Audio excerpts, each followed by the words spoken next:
We gonna make it.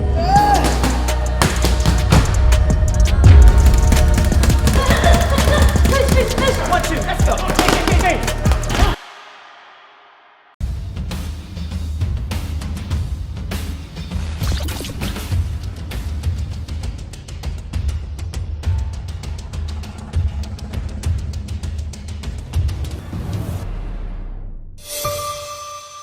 Boxing King Media, powered by BYD. Dave, just seen a bit of a weird night. We've seen probably GALAL YAFAI announcing himself on the world stage, showing the fans what he's about, and a sad night for Sonny Edwards. Loved by the British fans, amazing boxing style, and calling an end to his career. Yeah, a real sad way for him to go out. Listen, the thing about Sonny is Sonny's done it his way throughout his career. Talked it, walked it, and on the couple of occasions where he's not managed to back up his talk, he's handled defeat like a champ, like a man. He's not hid behind excuses or anything like that. He's given full respect to the guy that's beaten him. Diffused situations as well here, going straight over to not only GALAL but the family as well. He's a nice kid, and he says a lot of stuff. But that's why he is the name that he is. But he's had a brilliant career. It's just sad to see him go out like that. But at the same time, it was just going in. It's a 50-50 fight. It's a pick'em. It's one of those fights where you think, well, can Sonny keep out his way and box his way? Box his way to a points win. Can GALAL wear him down late? It's a real pick'em sort of fight. That wasn't a pick'em performance. That wasn't a pick'em event. That was just 10 seconds in. It was like, whoa. I think the whole arena was like shocked 10 seconds in. And once GALAL jumped on top of him, he was so smart in the way that he never allowed Sonny, no matter where Sonny was trying to go to escape, he never allowed the escape route. Cut it off. He didn't just load up on shots. He weren't. I'm saying he was relentless. But he wasn't loading up on every shot, and he was touching, manoeuvring, placing him, and then he'd find the big shots to stun, to hurt. Sonny showed loads of balls in there, plenty of bottle, but GALAL was just brilliant. Punch selection, brains, temperament. I thought he was fantastic. I'm going to put you on the spot here, because there was a bit in I think round 3 where Sonny told his corner that he didn't want to be there anymore. I think Chris Williams, from what I heard, he dealt with it quite well. Gave him the right act, saying, what the effing hell are you doing? Well, what would you done in that scenario? You have to know your fighter. So if a fighter says to me, I don't want to be here, the first thing I'm going to say is, I'm going to pull you out. Are you sure? And I'm going to literally turn as I'm going to wave the referee. That might trigger where in moments of where they just feel a little bit sorry for themselves. No. Or they might just say, just give me one more round. Then you have a conversation, and then I'd make my mind up on what I'm going to do there. But it's like when a fighter comes back and says, sits down, I've done my hand, I broke my hand. First thing I said to him, ask Opie, it happened in his last fight. Do you want me to pull you out? No. What? No. Right then, forget that. You've got to do this. And then you instruct them to get through the next round or get through the fight best way you can. So it all depends on what conversation, you asked me, I don't know what the full conversation were. We don't know what the full conversation were. I don't know.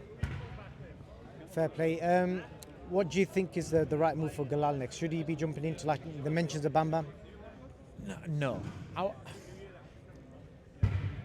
That was a brilliant performance, but the one thing that we all knew is that Sonny can't punch.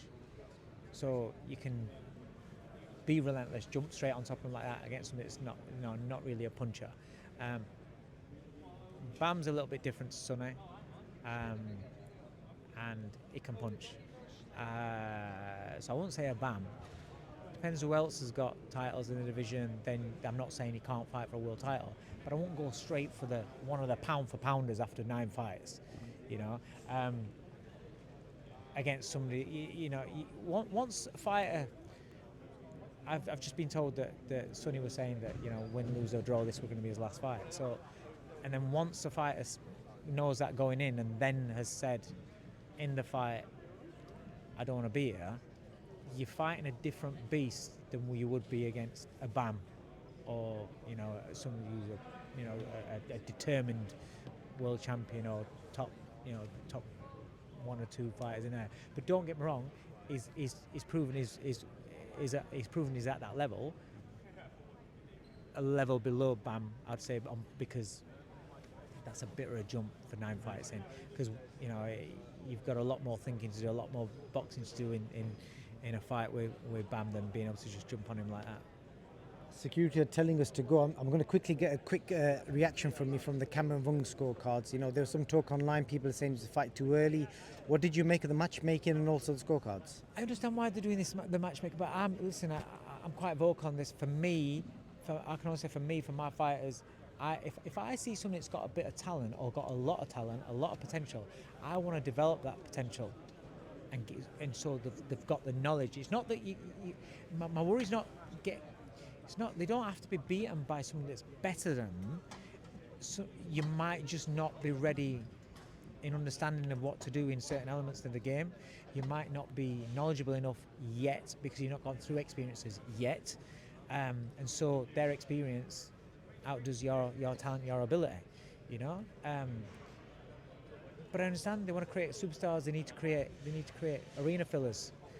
But it's just my way. I remember like your days of Bruce Trample and people like that, top rank, and how they develop the fighters. You take the time. You identify who they want to back and who they want to turn into world champions, and they develop them.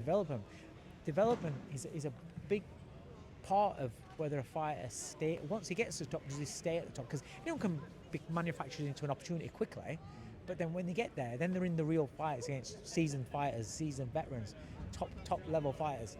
And if you haven't got that knowledge yet, just through experience, lack of experience, then it's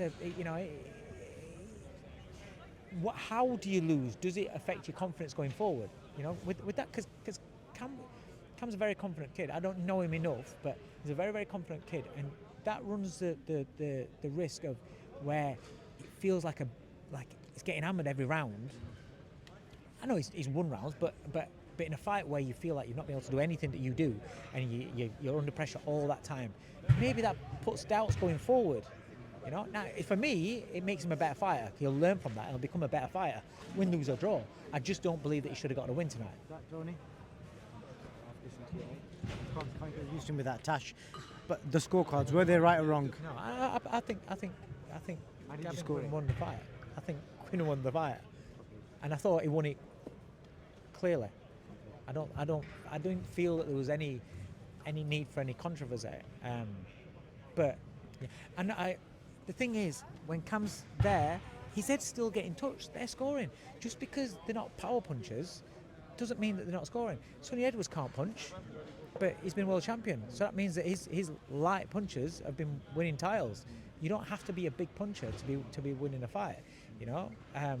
It's what you fancy and what you like, I get, but I just think that and there were a lot of solid shots that were landing as well. But yeah, for me, I just thought Gavin Quinn, you got to feel sorry for him.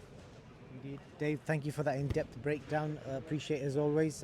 There's my friend waiting here to speak to you. I'll let you go. Thank you. Nice one, mate. Cheers. Thank you.